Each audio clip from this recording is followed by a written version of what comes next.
Selanjutnya Teh, aku Ya, Retno mau tanya, ini iya aku Mbak Retno. lagi 30 daily rutin, tapi eh aku tuh kok nggak bisa membayangkan ya. Jadi waktu pejamkan mata tuh susah untuk membayangkan awan hitam yang hilang. Terus gimana ya? Nah ini menarik Teh. Dan kita jadi sadar bahwa ternyata ada orang-orang jenis tertentu itu memang yang untuk membayangkan aja itu nggak bisa loh. Itu tuh beneran loh. Orang kayak siapa tuh namanya? Siapa Cak Nun, Ah, Sabrang, ya, Noe ah. itu nggak bisa memang. Disuruh bayangkan tuh nggak bisa. Nah mbaknya ini juga tipologi orang yang seperti itu. Terus gimana dong solusinya kalau case-nya kayak gini? Nggak apa-apa, karena setiap orang punya kecerdasan tubuh yang berbeda-beda. Mm-mm, Makanya kan kalau di kelas kita Mas Hendra di metode Tiara ya, mm-mm, itu ada yang memang bisa bervisualisasi membayangkan awan hitam keluar lewat pintu depan. Tapi berikutnya kan kita pandu tuh. Kalau memang nggak bisa membayangkan emosi-emosimu itu mau izinkan kamu terurai keluar lewat pintu depan, kamu cukup untuk menyadari nafas, gitu mm, kan? mm. Jadi solusinya adalah sadari rasa yang nggak nyaman apa. Contoh marah misalnya. Sadari, aku marah. Lalu izinkan rasa marah itu keluar lewat hembusan nafasmu. Iya teh, Gitu, Mas. itu menariknya gini. Jadi banyak orang-orang yang sudah pro ibaratnya gitu ya. Udah Hmm? pro itu cara rilisnya semudah tarik nafas lalu dikeluarkan aja gitu. Aku Jadi bagi aku udah aku begitu, Mas. mm-mm. Kalau kesel udah napas udah jadi rilis gitu, Mas. Iya, Jadi jadi pada saat kita bernafas kan gini, Mas. Kita ini kan hidup di ruang luas tanpa batas ya. Kita hidup di mm-mm. ruang yang begitu luas tanpa batas. Ruang ini tuh berisi energi cinta. Oke. Gitu. Tapi di dalam tubuh kita kan ada endapan-endapan yang tadi tuh. Jadi pada Ya. saat kita tarik napas, Mas, gini, kita tuh menghirup daya energi cinta tanpa batas ini, Mas. Menghirup kehidupan, gitu. Mhm. Jadi kalau yang nggak bisa mengimajinasikan, hirup. Nah, di dalam ada lapisan endapan emosi sampah-sampah yang mau dilarutkan, izinkan kamu terima dulu nih, ada yang nggak enak, sedih, takut. Lalu bayangkan si hembusan nafasmu ini ada kayak cahaya putih keemasan berupa daya cinta tanpa batasnya Allah itu menyentuh semua rasa yang nggak enaknya di kamu, lalu hembuskan. Ya, oke, oke, oke, oke, oke. Tarik Mudah-mudahan lagi. terjawab ya teman-teman ya. Jadi lagi-lagi balik lagi ke nafas Ya, ya. emang Ya. kunci abundant revolution itu.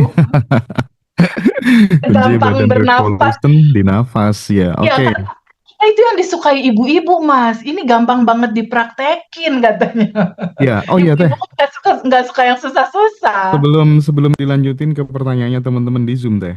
Aku Ya, pengen kasih kabar ya. Kalau memang acara kita yang di Jogja itu yang tanggal 30 Mei itu tuh ya. menurut menurut kita selaku penyelenggara itu tuh Mm-mm. worth it banget gitu. Kenapa? Karena teman-teman 3 juta itu udah free blueprint, terus Ya. kemudian apa tuh namanya udah sama TVB 2 sesi, Mbak Amanda 2 sesi, Bosman Mardigu 1 sesi. Nah, Bosman itu teman-teman kalau bikin acara kelas, inget-inget ya nanti ya. Inget-inget tak kasih bocoran ya. Nanti MMBC selanjutnya 30 MMBC 35 tuh harganya hampir 13 juta. Teman-teman inget-inget ya. Itu harganya 12.900.000. Nah, Ya. teman-teman di Ngaji Roso ini, teman-teman hanya 3 juta, itu pun kalau alumni dapat diskon 10% lagi. Nah, Wow. listanya hanya 32 seat dan itu nggak bisa ditambah, teman-teman. Jadi Oh, silakan Masya manfaatkan Allah. seat yang masih tersedia tanggal 30 Mei sama Teteh, sama Mbak Iya. Manda, sama Bosman Mardigu. Nah, Sama untuk Mbak yang Manda juga. yang MMBC selanjutnya nanti Millionaire Mindset Bootcamp itu sekitar 3 hari, 3 hari 3 malam itu 12.900.000. Itu lokasinya nanti di Yogyakarta juga. Jadi silakan Ngaji Rosa Bootcampnya, silakan kita kumpul bareng-bareng nanti di Hotel Royal Ambarukmo, start mulai jam 9 pagi sampai jam 10 malam. Nah, aku lanjut lagi nih, biar teman-teman yang join Zoom merasa di VVIP kan. Mantep ini intisari semua Mas di spill. Oke. Teh, ini dari Iya, Mbak Fitri teh. Ini baik. kayaknya alumni deh. Teh, kan Ya. kata teteh itu perlakuan orang itu pantulan dari kita.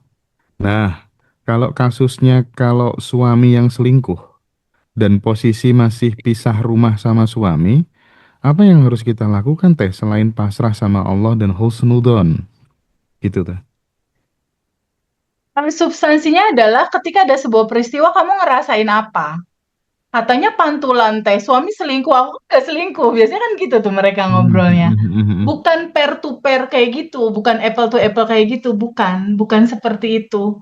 Jadi contoh alumni yang Mbak Lela kasih ke aku waktu itu private offline, suami ya itu aku pernah cerita kok sebelumnya. Suaminya itu datang cuma datang hmm, suami istrian sama dia gitu, setelah hamil ditinggalin. Ditinggalin ini 2 tahun 3 tahun Mas, terus datang lagi. Terus suami istrian lagi nih sama dia nih, maksudnya make love gitu. Udah hamil ditinggalin lagi.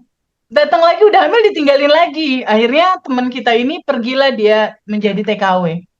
Dia masih bingung sampai sekarang kenapa sih suami aku kok kayak gitu. Terus aku kayak merasakan nggak nyaman banget. Ternyata apa?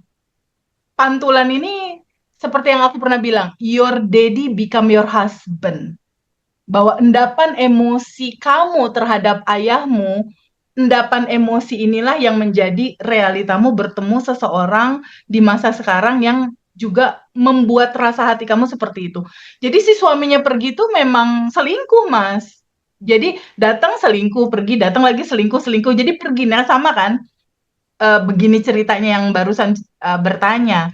Ternyata akarnya apa? Ternyata akarnya pada saat dia kecil, ayahnya juga meninggalkan ibunya. Meninggalkan ibunya juga sama wanita lain. Dan dia lihat, dia dengar, dia rasakan. Lalu dia dititipin ke neneknya. Ibunya juga pergi ninggalin dia. Hmm. Jadi 2 orang ninggalin dia, dia tinggal sama, akhirnya neneknya meninggal, dia tinggal sama uaknya. Ketika dia tinggal sama uaknya, disitulah dia mulai merasa, kenapa ya aku kayak nggak dibutuhkan, kenapa aku ditinggalkan, ditinggalkan lagi. Nah, itu yang tadi aku bilang, ini jadi benih-benih realitamu di masa sekarang. Benih-benih realita. Gitu, jadi bukan apple to apple seperti itu. Terus teteh solusinya gimana? Apakah aku harus pasrah? Apakah aku harus menerima? Apakah gimana? Yang penting itu bukan kesimpulan ujungnya, yang penting benih-benih yang nggak nyaman ini kamu beresin dulu. Kamu izinkan dulu terurai dari tubuhmu, karena kalau itu nggak diberesin dulu di awal, kamu mau pisah sama dia, suatu saat kamu deket sama orang lain, nanti akan ketemu lagi tuh pas yang kayak dia. Gitu. Kenapa? Karena daleman datanya kan masih sama yang itu. Sedangkan realita kita terbentuk hanya seperti cermin. Kalau dalemannya masih ada kecewa, rasa ditinggalkan, rasa nggak nyaman, ya kemanapun kamu berada, kamu membawa tubuhmu ini ya, realita itu kan terus dipantulkan dalam cerita yang sama. Dan intinya cuma satu, ambil keputusan. Kamu mau tetap pakai diri lama kamu yang merasakan semua penderitaan ini, rasa menderita, atau kamu mau balik ke fitrah alamiah kamu. Izinkan kamu terbuka untuk menerima fitrah alamiahmu. Karena hanya itu solusi satu-satunya kamu mencapaikan kebahagiaan dan kelimpahan hidup. Nggak ada cara lain. Oke Balik ke teh, sejati kamu. oke teh, jangan banyak-banyak ya. Kasihan, Ya kasihan yang kekenyangan lain. ntar. Iya. eh Gini deh, apa tuh namanya? Sebelum lanjut pertanyaannya teman-teman deh, aku ada pertanyaan yang sebenarnya ini kadang kan kita gini, kadang kan kita tuh punya goals itu besar gitu. Karena Ya, salah satu yang bikin kadang kita kayak ketakutan tuh salah satunya adalah mimpi kita yang terlalu besar gitu kan. Nah, iya, cuman kan kadang ketika kemudian kita punya sebuah mimpi yang besar, kadang tuh kita kayak semacam apa sih namanya? eh Kita tuh pengen ngontrol gitu, progresnya bagaimana gitu kan. Nah, kita kan pengennya punya mimpi yang besar, tapi tuh nggak sibuk untuk ngontrol gitu, karena kan kita tahu ya otaknya manusia itu kan didesain anxious gitu kan. Jadi kayak kita tuh terhadap sesuatu hal yang nggak pasti itu kayak cemas, kayak resah, kayak gelisah gitu kan. Nah, bagaimana supaya manifest hal yang besar tapi tanpa terus ngecek-ngecek progresnya gitu. Meskipun desain otak kita itu terhadap hal yang tidak pasti itu mestilah kita kayak kayak khawatir, kayak kayak cemas, kayak resah gitu. Itu gimana?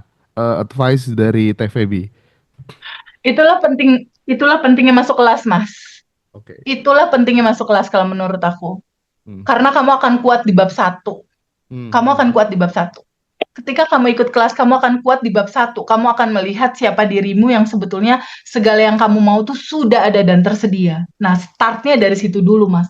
Kalau kata Bapak Mardi nanti tuh di Jogja dikatakan, kamu adalah infinite being. Kamu adalah makhluk tanpa batas. Dikuatin dulu tuh di bab satu kita tuh tentang itu, bahwa sebetulnya semuanya udah ada dan tersedia.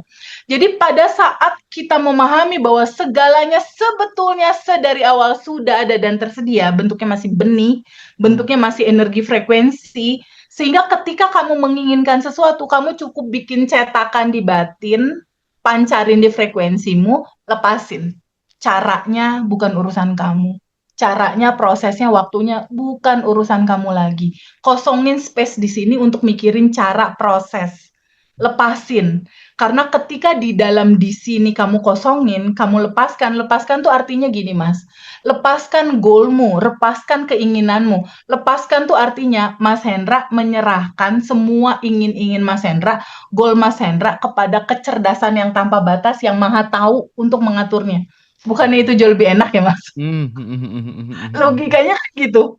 Selama ini kita nggak ngelepasin goalnya, wah dipegangin, wah ini nanti kayaknya caranya dari suamiku nih duit Hmm, datang, oh hmm, ini kayaknya caranya dari bonus kantorku, bosku ngasih nanti nih duitnya pasti dari sini. Kita membatasi duit datangnya dari alam pikiran yang kita pikir dari situ gitu. iya, iya, iya. Padahal semesta punya banyak jalan tak terduga membuat uang itu masuk. Iya, Jadi kosongin aja, lepasin aja, serahin aja ke yang tanpa batas mengaturnya. Itu oke. akan jauh lebih ringan. Ketika di sini kosong, semesta lihat, udah kosong. Tugas kamu selesai. Sekarang giliran aku mewujudkan realitanya. Iya Teh. Tapi kalau kita misalnya mau jujur ya Teh ya, pelan-pelan kan di Abundant Revolution kita juga makin makin yakin ya bahwa ketika kemudian ada teman-teman yang hidupnya masih struggling gitu ya, mau tidak mau kan peran-peran tubuh itu, peran somatik itu dalam Hmm, manifestasi bagaimana perasaan di dada, bagaimana kondisi nafas kita, bagaimana ya, perasaan perut kita itu kan terkadang menjadi lebih lebih utama gitu, lebih penting ketimbang betul, hanya sekedar afirmasi gitu. Nah, kalau kemudian kita betul. coba memperdalam tentang tabel kesadarannya Hawkins, itu kan sebenarnya ketika kemudian kita di zona power, baik itu soal kemakmuran, soal kesehatan, jawabannya sebenarnya semuanya ada di situ. Tubuh kita bergetar di perasaan apa sih yang paling dominan gitu kan? Betul. Ya, jadi mungkin salah satu opsi barangkali bagi teman-teman yang masih struggling hidupnya, ya berkaca aja dari situ. Oh, pantas kondisi tubuhku selama 24 jam masih bergetar di frekuensi apa tuh namanya 200 ke bawah. force. Ya, Ah, ah, force. Nah, ya. pelan-pelan dengan adanya komunitas, dengan tontonan yang mulai berubah, nonton TVB di mana-mana, itu menggiring kita untuk hijrah dari force menuju power. Ketika udah di power gitu ya, semuanya jadi terasa kayak lebih mudah banget gitu. Gitu kah? Setuju, Mas Hendra. Uniknya gini nih, makanya ini memang harus ekstra pelan-pelan sih Mas, kita nyeritain ke teman-teman nih Mas.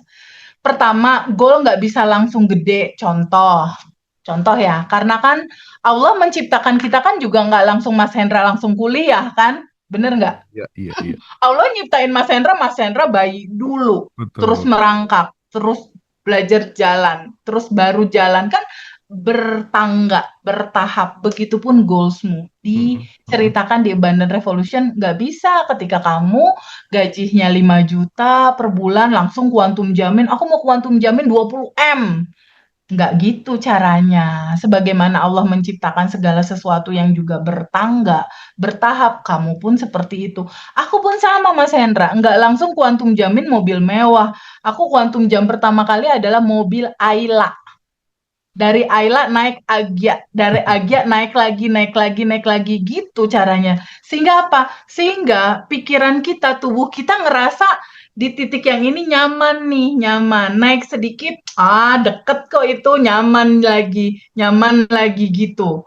Jadi kuncinya bukan istilah gini, TVB gimana caranya ya? Aku punya utang 100 juta, aku punya cicilan pinjol, aku punya goal ingin ini, ingin itu. Aku pengen bayar juga cicilan rumah dan mobil. Ini gimana caranya semua bisa selesai, semua beres.